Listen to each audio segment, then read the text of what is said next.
Coming up on this Don't Panic, we talk about net neutrality, what it is and what it actually means for you. We talk about Google's smart contact lenses, Amazon shipping you things before you even order them, and we turn up the jazz. All that and more on this episode of Don't Panic. This is Don't Panic, episode number 30, recorded January 20th, 2014, on the neutral net, Amazon's time travels, and turn up the jazz.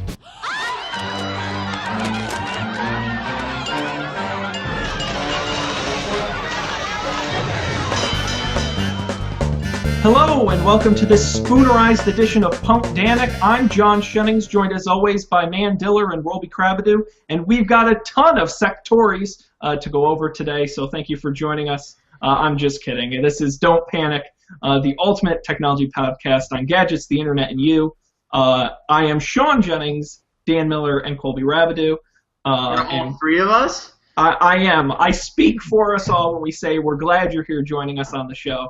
And watching with us. We do this every Monday night at 11 p.m. Eastern, 8 p.m. Pacific. And, of course, you can get the live episode and all past episodes at our fantastic, shiny website, don'tpanic.io. There you'll get links to subscribe to us on iTunes, our RSS feed, our Facebook page, and, of course, email us, don'tpanicshow@gmail.com. Did I hit all of that? I think that sounds about right. Okay. That sounds good. Then why don't we, unless you guys have any... Oh, I did want to, before I forget, we had our, I've got my mug here, but our Don't Panic mug winners, we picked after,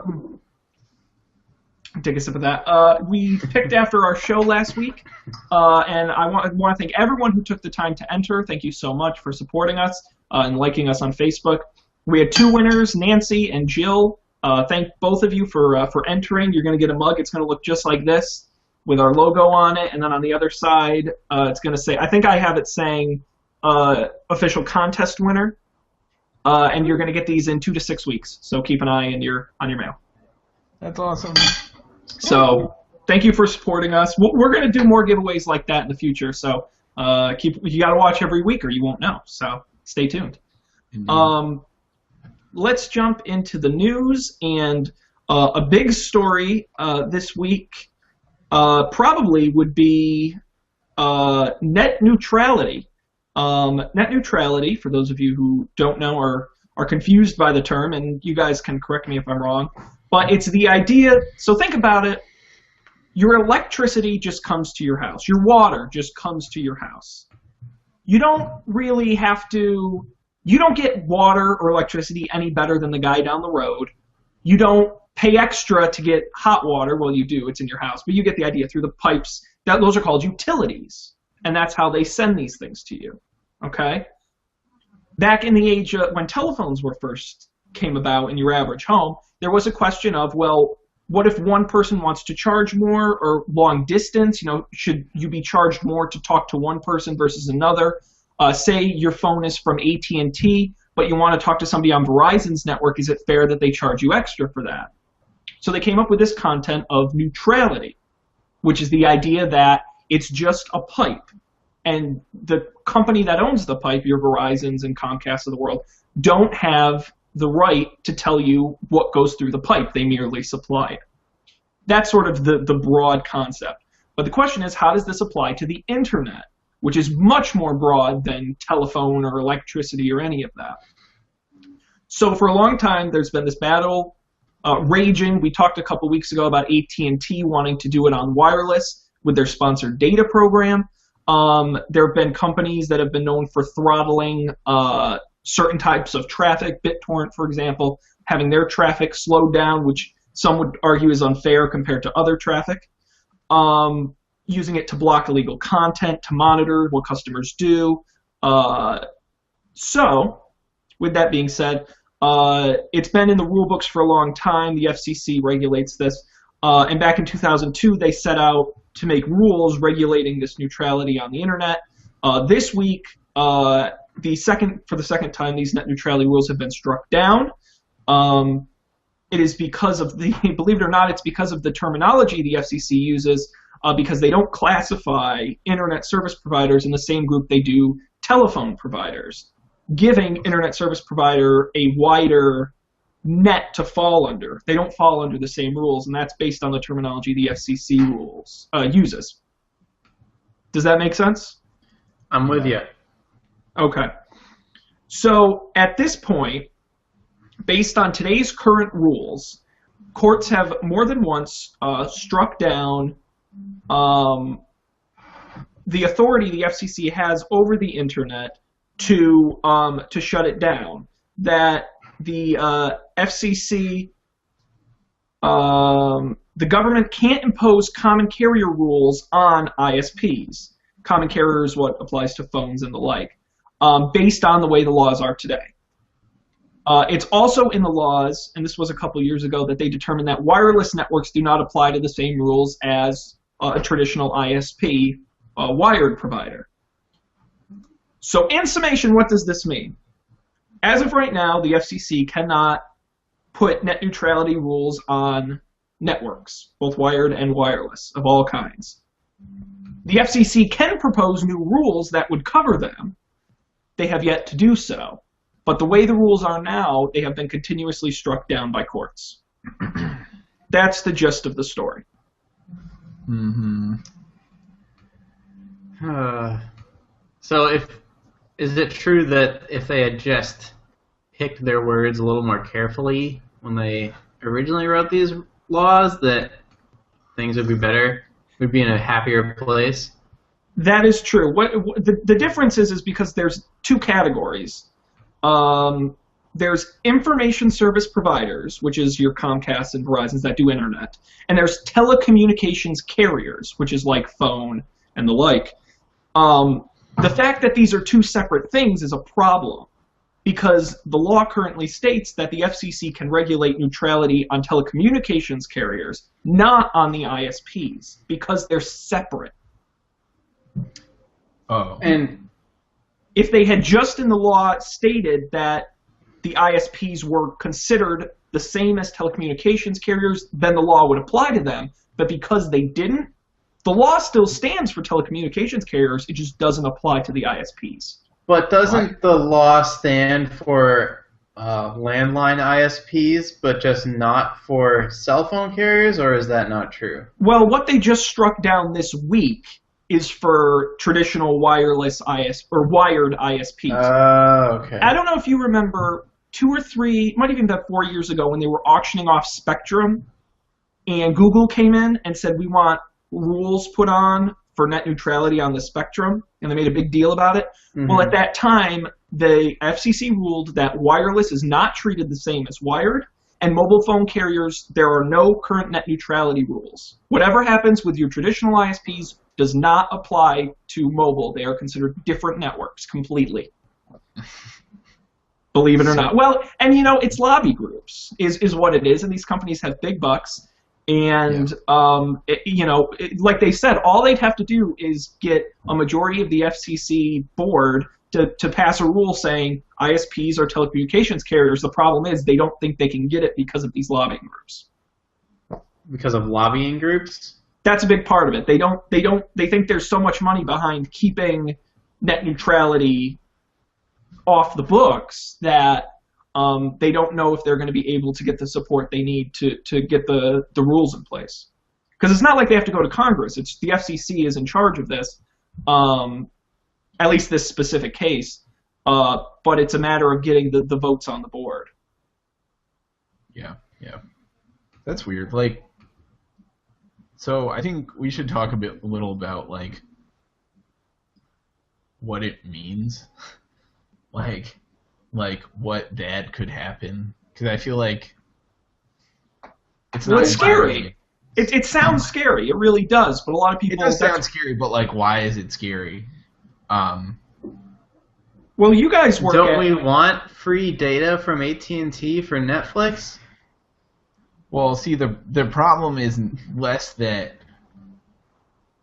I guess, less that you're getting free data for one thing, and more that you could end up getting more like or an AT&T or a Comcast or like a Time Warner Cable or something that, right, realistically they compete with Netflix, and Netflix goes through their bandwidth, like they could throttle Netflix data. They could easily kill something like Netflix that's a bandwidth heavy application before it even gets started. Yep. So like one of the things one of the reasons that we've had that companies on the internet tend to be so like disruptive is that because to use a buzzword for that, I apologize because it's annoying. We forgive you. Because everyone gets the same internet. Like there's nothing stopping you from going to Netflix in America. In China there is. In like Iran or something, I think there is, right? But in America you can go to the internet, the whole internet, and nothing but the internet. And doing something like this gives companies the power to stop people from I guess fairly experiencing the internet. Well, you have to remember these companies. What's their first and foremost goal? To make money. Money. Well, to make yeah, money. Of course. And being a big dumb pipe is not a good way. Not a right. Well, I mean, you can make money, but you could make more money. Oh, you can make a ton. You could gouge people for, like. Well, think about it. You can build them on both sides of the pipe. You go to a company like Facebook or Etsy, and you say, "Hey, if you give us a little bit more, you'll get to your customers faster." Right. You can do the same. That's how it'll start. Right. That's how it'll start. But and that's what AT&T is doing, really, if you think about it. In a way, right? They're not forcing them to pay, but right. What it'll turn into is you can't get cable, HBO. Like you can't get these things unless you can't get Facebook unless you fucking pay Comcast for it or something like that. Right, and that's the other side is then it's either it could be both even. Companies will have to pay for access to customers. Customers will have to pay for access to companies. They'll say, "We'll give you the internet. Oh, you want to watch Netflix? Well, that's a big chunk of what we serve up on our network. So there's a $5 a month extra Netflix charge." They can absolutely do that. Right. And then, crap, what was I going to say? Damn it.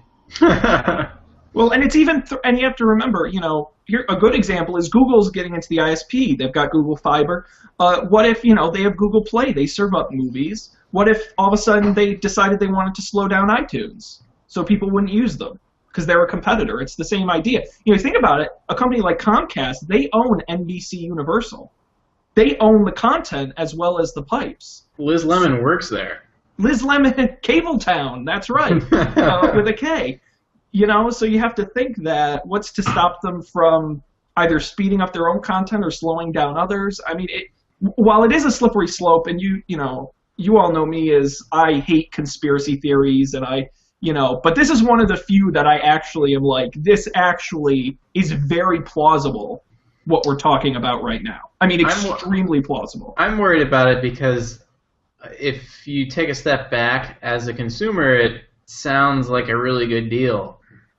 Like, all these carriers, most things, so like how many companies where people really have all their own like internet and stuff? Like, even if Comcast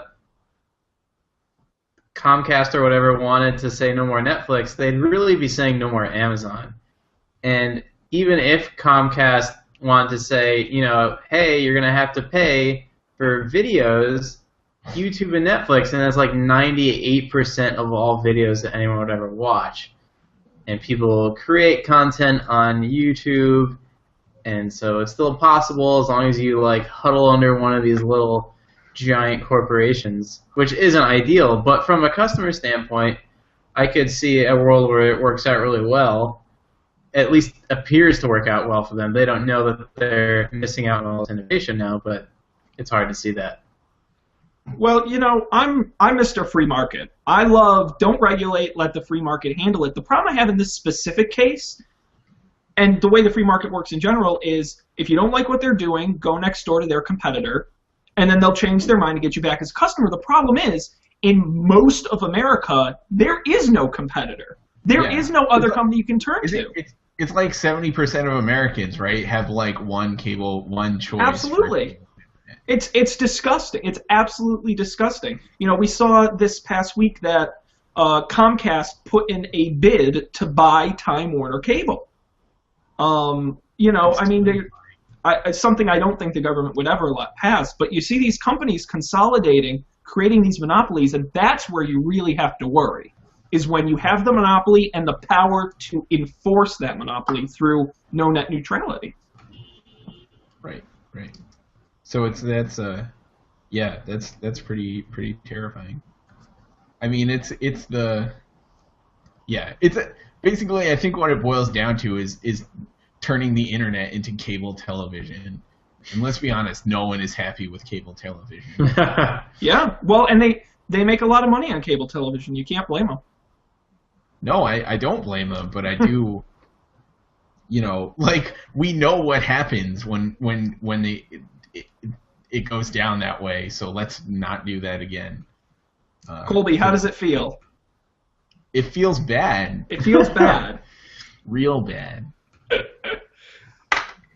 Well, we'll certainly keep an eye on this story, and as we know right now, there are no companies currently, at least largely, throttling traffic or doing things, little bits here and there, nothing too bad yet, but we'll have to wait and see what happens with. I think 2014 is going to be an interesting legal year. We have Aereo is going to the Supreme Court this year. Mm-hmm. We're going to probably see more on this. So it'll be interesting to see. Yeah. I honestly don't have a lot of faith. I don't have high hopes. Pessimistic. Hopefully we'll stay optimistic. But no, I agree, and it's always going to be a fight. Companies are always going to want more power. That's just something we're going to have to live with. Yeah. And figure out how to work with it. Let's move on to something slightly more awesome.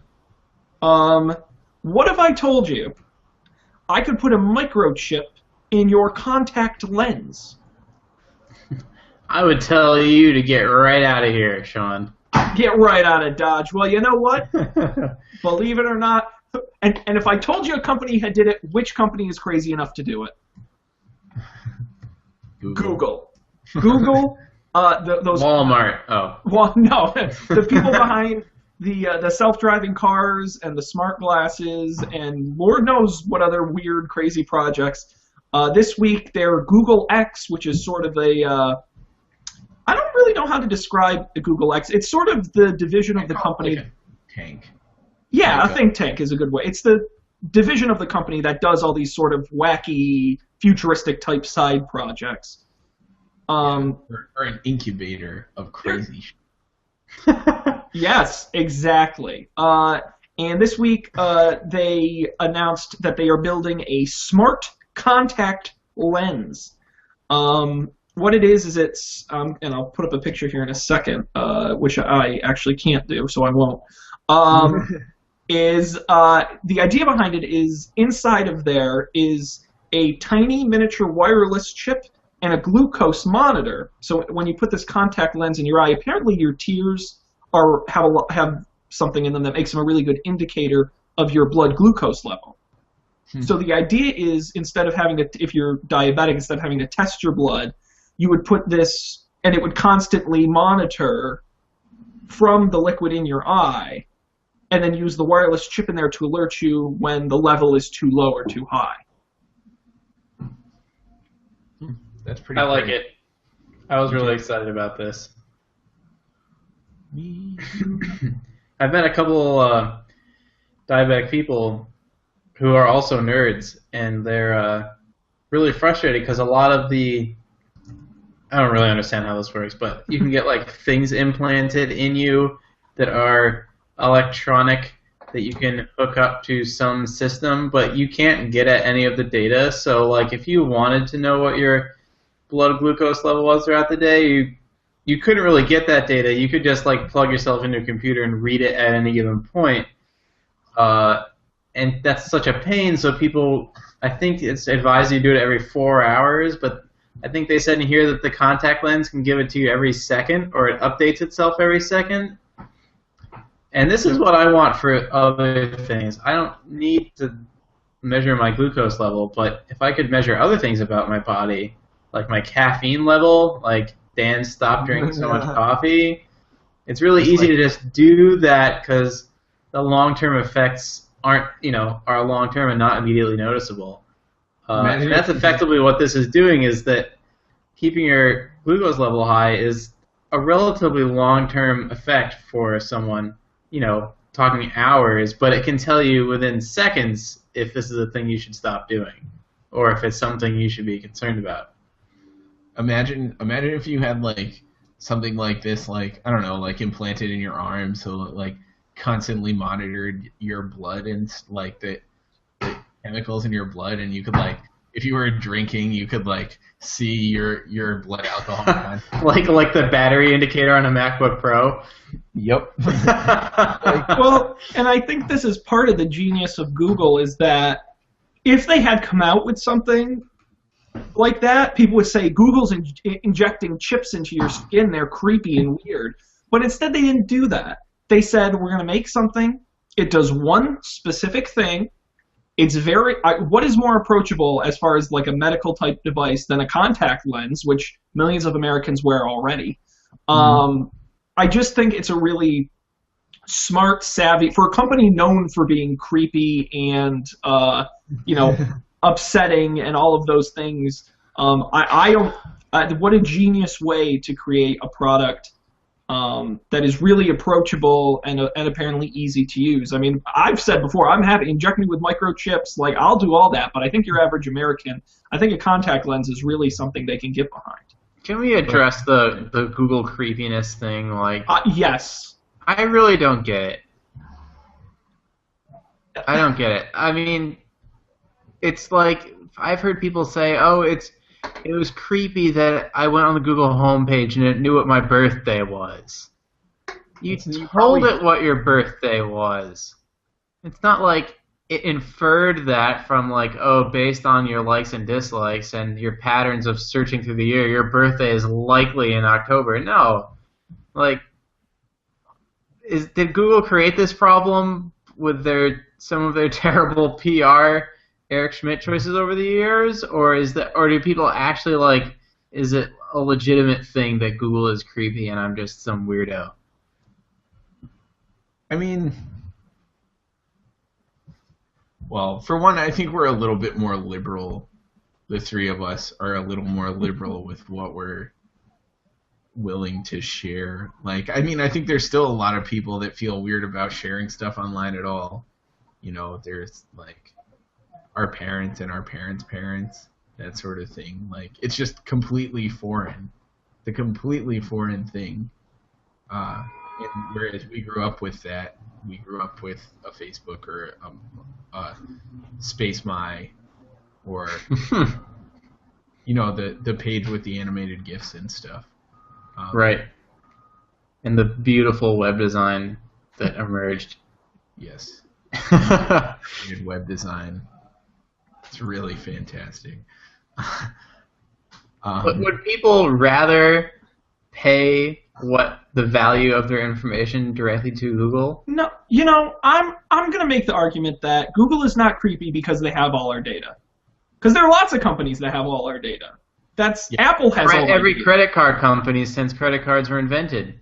That's not no. Right. Yes, that's totally fair. They know where you are and they know what you buy and they know how much money you have. I don't know who I was talking to about this, but, like, they were telling me, like, which I totally buy this, like, your bank or your credit card company generally knows you're getting divorced, like, 6 months before you get divorced because of all your spending habits change. Like, you start going to different bars and, like, things like that. So, the Target thing with the woman who was pregnant. Yeah.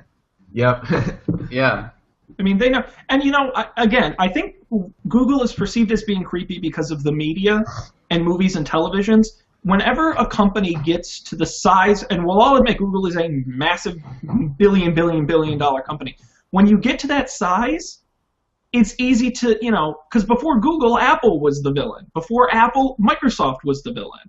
before, going all the way back to the original AT&T before they broke it up. I mean, J.P. Morgan. I mean, when you get to that size, I think movies and televisions, and they're rebooting RoboCop, which A, is ridiculous, but also B, is a great example of a company that, the company in, what's the name of the company in RoboCop?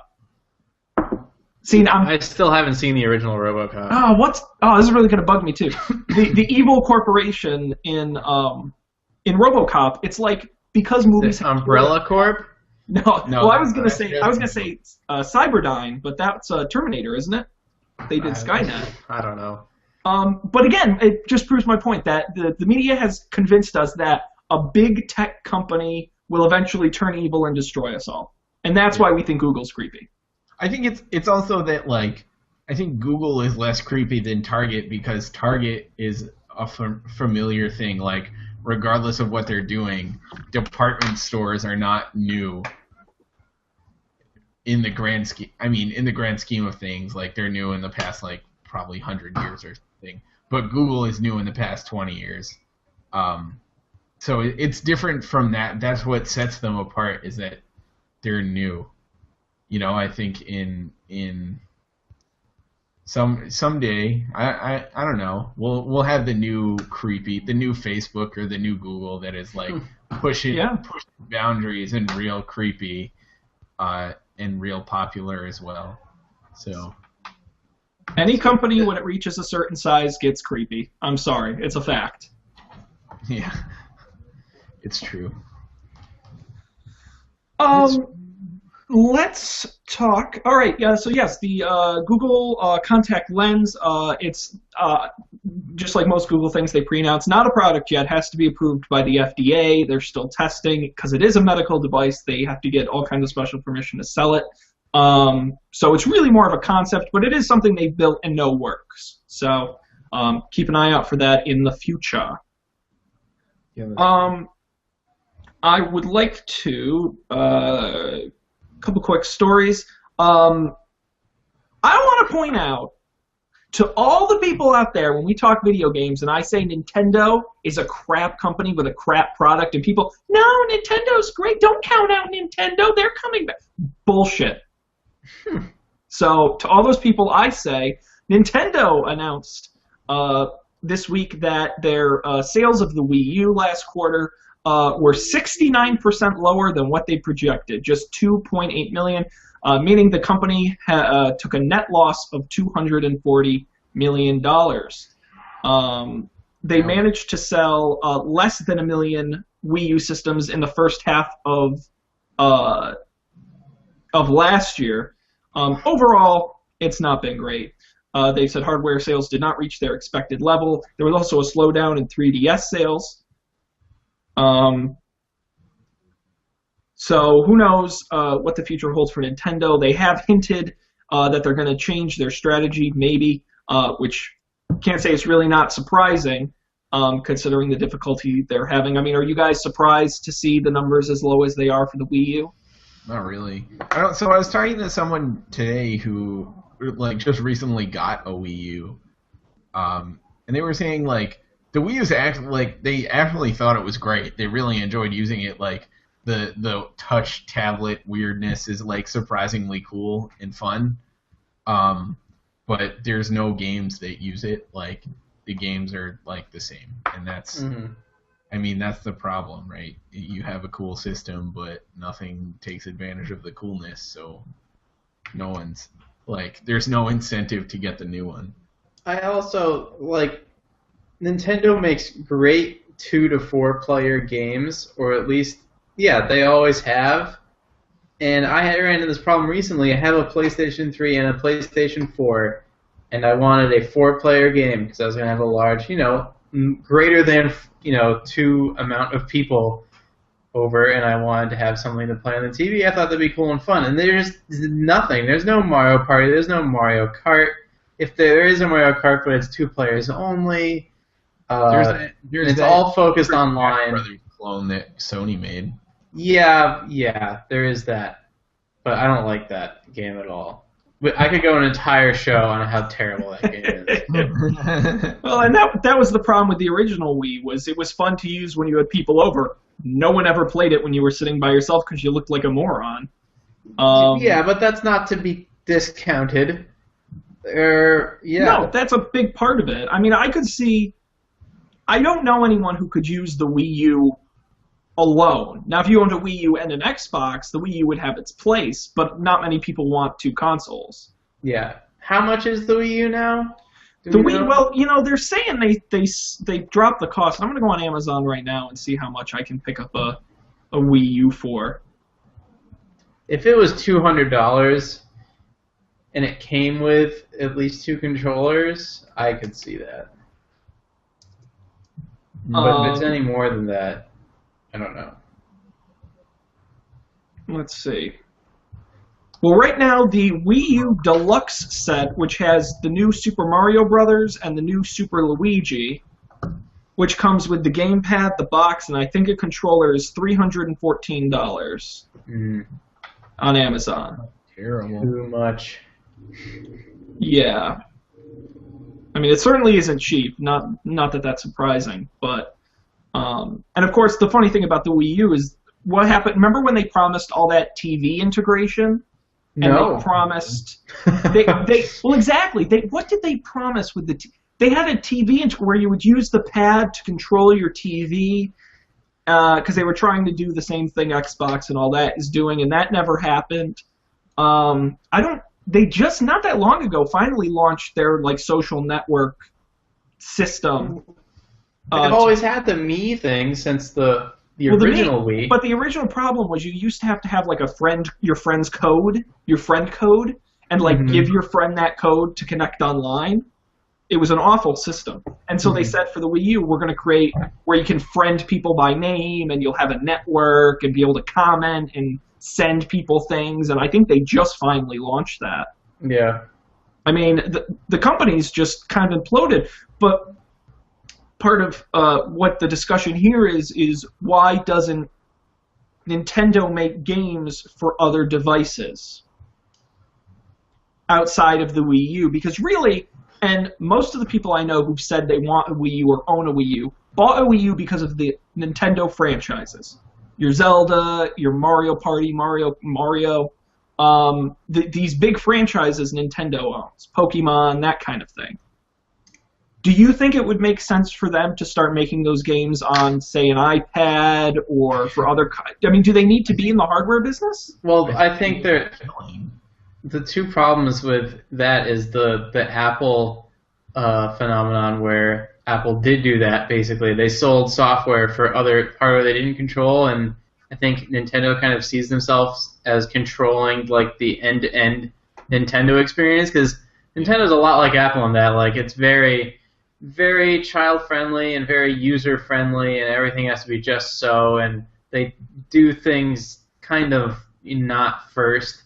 They didn't do online gaming for a while. The GameCube had a modem, but there was no Nintendo gaming system. All the games had to do it themselves. And the other problem is, even a 3DS game is still $60 new, right? Can you sell a $60 game on the App Store? No. Yeah, but think of how many more iPods and iPhones there are than 3DSs. You don't think you'd make that up in volume, especially with a franchise as big as a Mario? And volume minus all the distribution that you have, Well, there is no. Well, there's just the 20% Apple cut, right? 30%. I always forget about that. God. And that's why a lot of companies. But maybe that's Apple cut. Right. So maybe the 20% Apple cut plus the amount they'd have to cut off just to sell it there means that they would still be just as sunk as not doing it at all. Yeah. It's maybe they'll get there. I can't imagine they'll go under before they do that. I don't know. How much would you be willing? I would be willing to pay $60 for one, but not on my iPad. But I'm sure they could sell if they made games for the PlayStation or the Xbox. I'm sure they could sell, their titles. I mean, the Nintendo titles for as full price games. I think that would make a ton of sense, really. I mean, even if you don't want to talk mobile and you just want to talk consoles. Who isn't going to buy Mario Kart? Let's be honest. Yeah, this is true, but I think Nintendo knows that mobile's been their game since before we called it mobile. Like, oh yeah, I right. think the mobile sales of Nintendo have eclipsed the console sales for probably a decade or more at this point. But the other problem is that if Nintendo forfeits this game, like Nintendo's a public company, they can't do that without having a way to make up all the money that they're losing in licensing for their consoles and all the second-party developers and all the money they make just from having an ecosystem that they're not really making right now.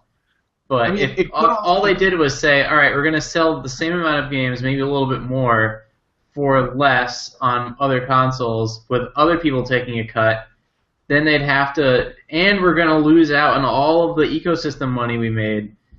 That's not something you can do. It could also be that this is something to get them through this obvious rough patch that they're having right now with the console stuff. Like, I mean, I'm not saying like it makes it. Maybe it really.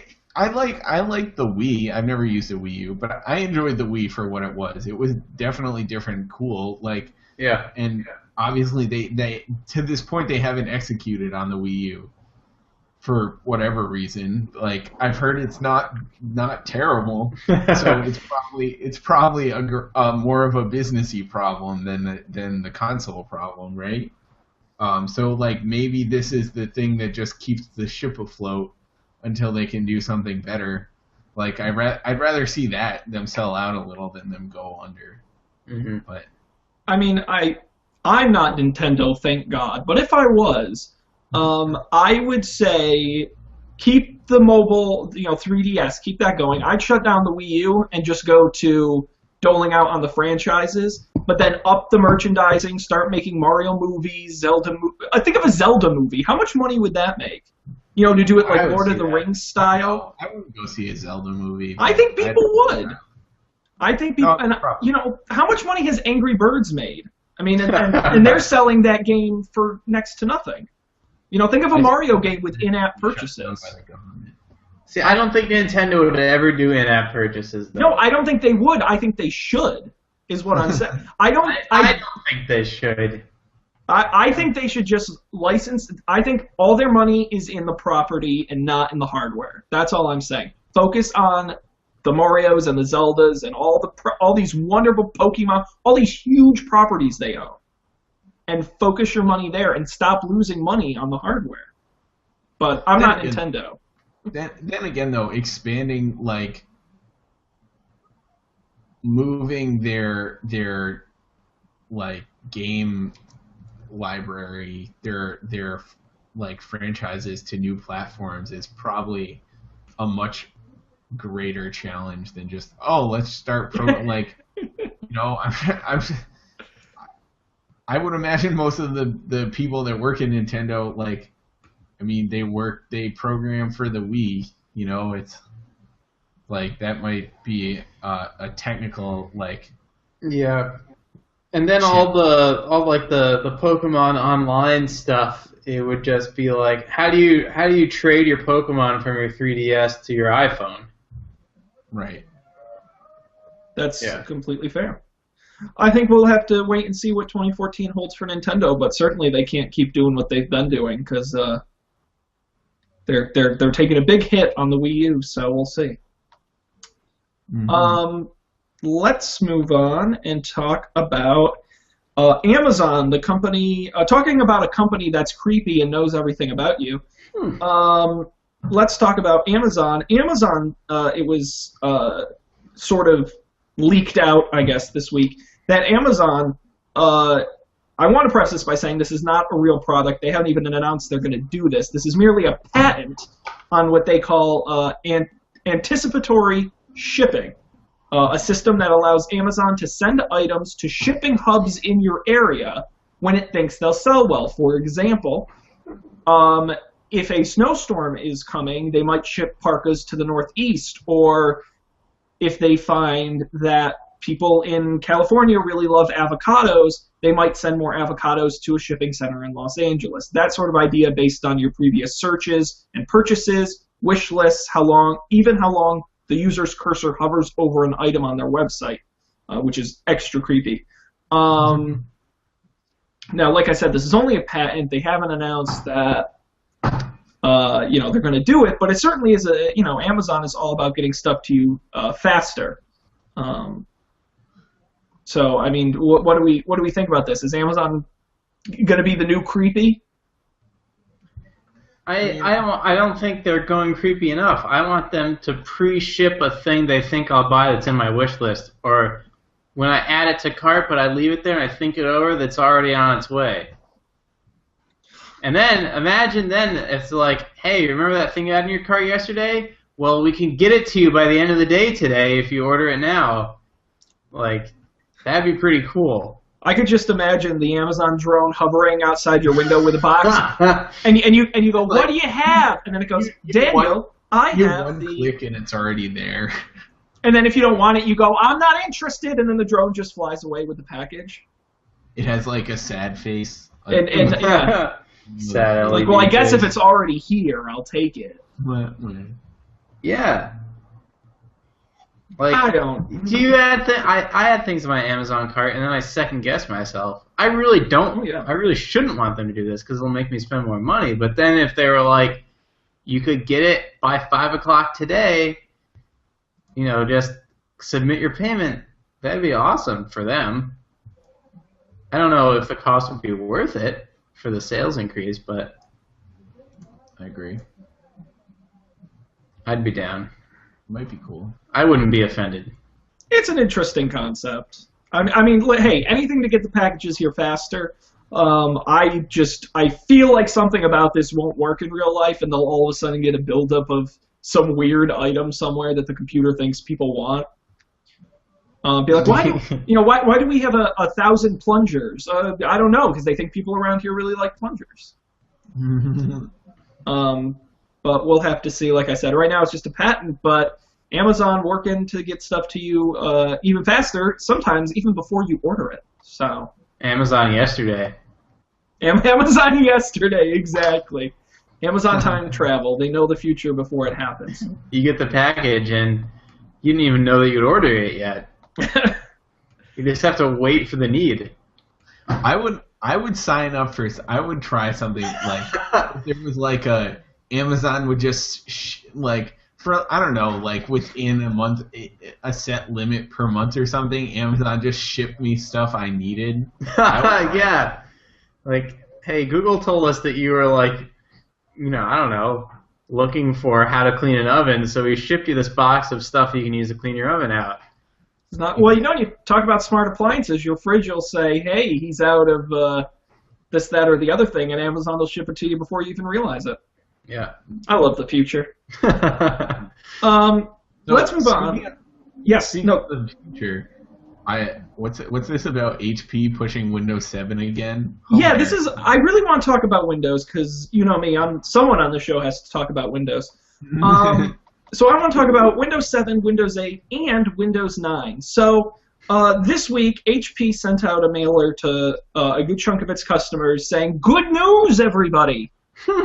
You've asked for it, and we're giving it to you. Windows 7 back on brand new computers you can order. Desktops, laptops, the whole spread. If you go to HP's website, you'll see it right on there. You can get Windows 7 pre-installed on your machines. This may remind some people of when Vista first came around. After a while, companies started selling computers pre-installed with XP. And the reason I did this was I think it's been long enough that is Windows 8 a failure? Is a question I think is worth discussing. As we look towards Windows 9 and we see HP doing this, is Windows 8 a success or a failure? I don't know. Okay, well, thank you. I think it's a little premature to be able to say. Yeah, I mean, because how long has basically Windows 8 been out? Windows 8, it'll be 2 years this fall. It's already been 2 years. Yeah. Oh my. So it's about 2. Yeah. So it's about. No, I'm sorry. It'll be 3 years this coming fall. We just passed 2 years. Yeah. Wow. I didn't realize it had been that long. Yeah. Well, you have to remember we're on 8.1 now already. It's been long enough to have an update. So. It seems like not long enough. Does Apple update more frequently than Microsoft does? Like major update? I think like the trend is heading towards Microsoft being more in line with Apple, but Apple's been releasing once per year longer than Microsoft has. I think Microsoft released 8, and then the next year they released 8.1, Yeah. or was it 2 years later? No. Well, Year it and a was half. announced a year. I think it was like a year and a half by the time it finally launched. But yeah, it used to be. I mean, you think between like a Vista and it used to be a 3 to 5 year cycle, and now they're saying they'll get updates. And we'll talk about it. There's already going to be an update to 8.1 a year after next spring, which will be about a year after the launch of 8.1. Interesting. Yeah, I don't. I mean, it's hard to say because I haven't really used Windows 8, like aside from just for brief like messing around with other people's computers to make fun of it. But I mean, it was pretty ambitious, right? It's like, hey, Windows users, here's this computer that you learned how to use. Now, relearn it completely. It's totally new. That sort of thing is going to take time.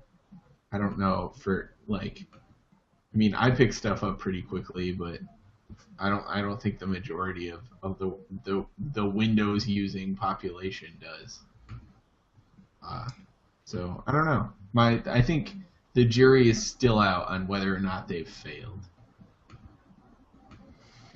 Dan, But it's hard to say. Can we say that Windows Vista was a failure? well, and I'll.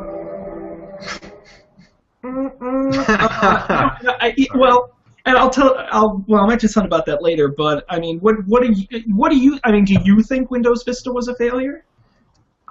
It's hard to argue with it being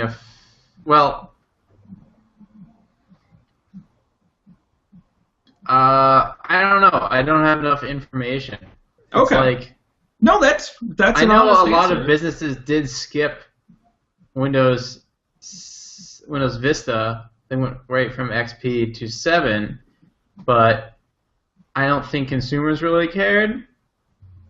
Yeah. Are people going out and really not, like average consumers, not buying? And then again, if it doesn't matter to Microsoft what the average consumer does, that's a very small percentage of their Windows, whatever they call that group now, profits. So, yeah, I don't know. It's hard to. It's weird because Apple releases a new operating system and then they say, oh man, within 6 months now 90% of people use their new operating system, even before they didn't charge for it. Yeah. That was true.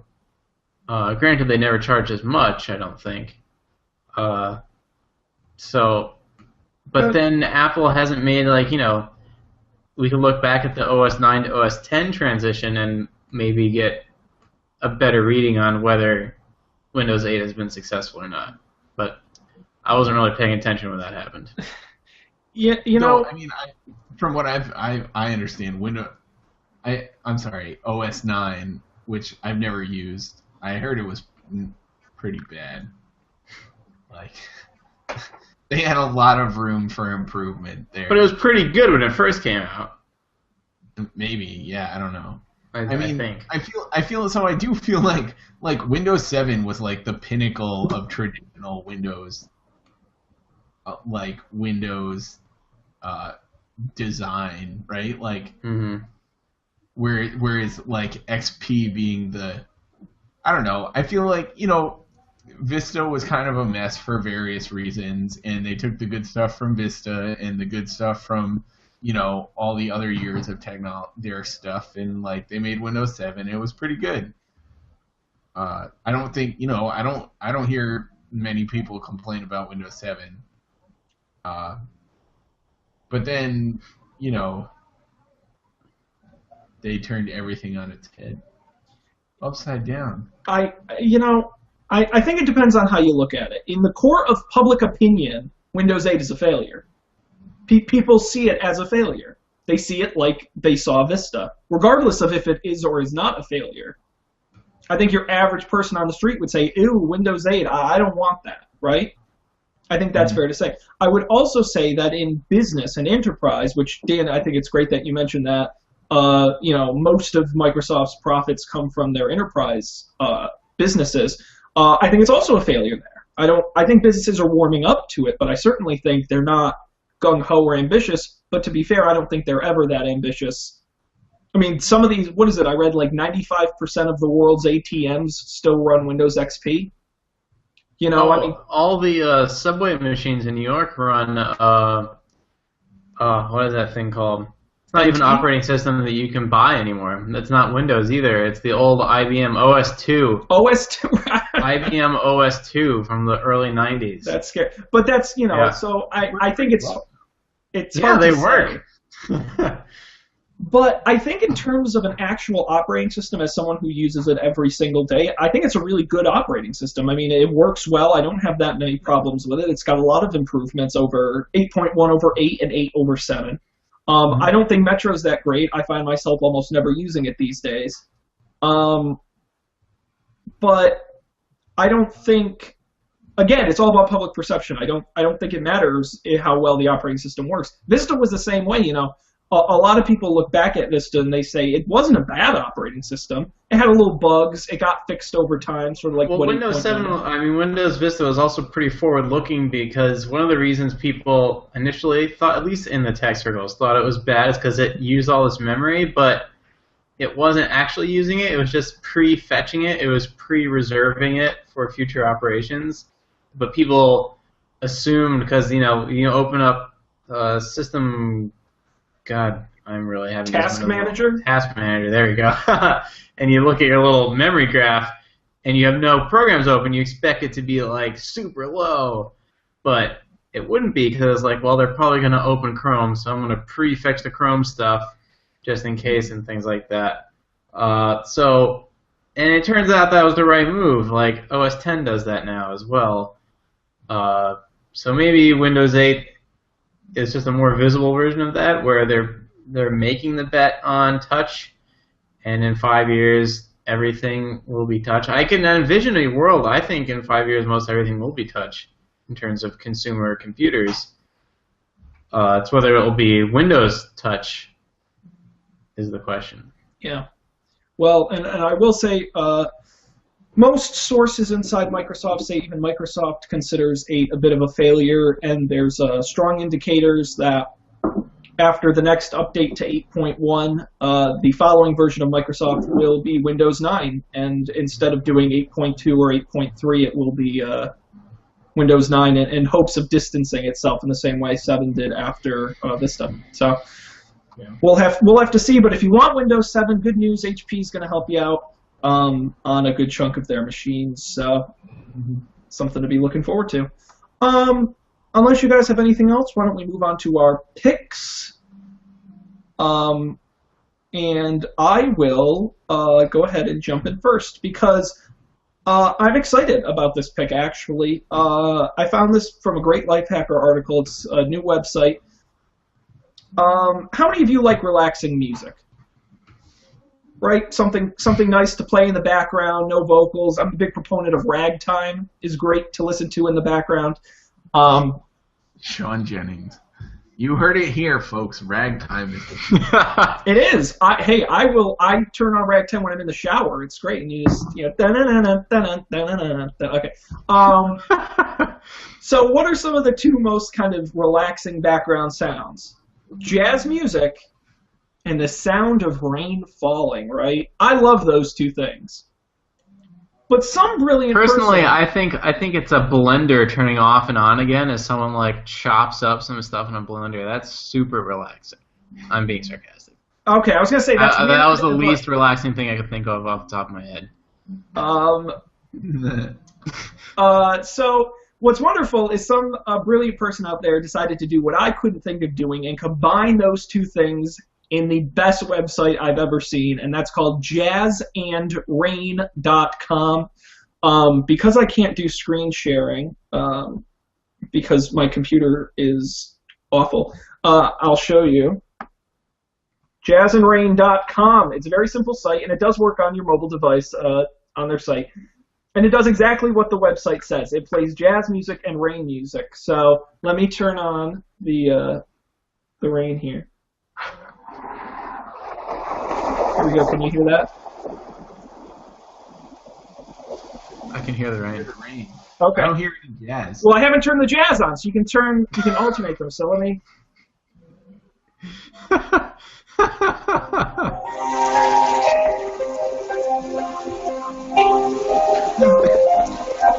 not sure that's jazz, but I'll let it. Well, they kind of have a preset list of jazz songs. And some are. And what's great is you can individually adjust the volume of each element. So there's a little slider here. I can't really do this, but I'm going to turn down the rain a little bit. Why isn't the rain turning down? This normally works. But you get the idea. It's just jazz music and rain. That's the whole thing. I like it. It's wonderful, and like I said, you can, just do one or the other, or play them both together. And it's just an awesome thing to just let play in the background. And I swear, I lay there with my eyes closed and my headphones in, and I'm just like, this is the best moment of my life. So I really recommend just turn off the lights and just. It's wonderful. Jazzandrain.com.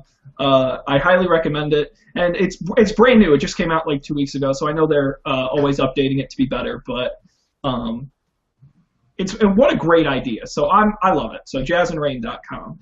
Bookmark it. It's wonderful. Okay, let's go with Colby. I saw this and I want this. So let's talk about the wonderful Why Things company and what they have that's new. Yeah, so I was actually, this is courtesy of one of our contest winners. I was talking to Jill earlier, and I didn't have a pick, and I was annoyed that I didn't have a pick, and she sent me this link. So basically, I guess I can share my screen here. Do it! Share the screen. Yeah. So this is another in along our trend the last couple weeks of like smart homey things. This is a environment monitor sort of thing for your for your bedroom. So it helps you, like, it's kind of like, it does a lot, some of the stuff like a Fitbit does. It monitors your movement, but apparently it also monitors like your breathing and your heart rate, which is insane because it does this with this pad thing that it doesn't go under your sheets, it goes under your mattress. So realistically, I think you probably don't even know it's there. I have no idea how it monitors your heart rate through your mattress. Like, it's blowing my mind. I don't. Maybe it's bullshit. Maybe it's like an approximate heart rate or something. But either way, I think it's cool.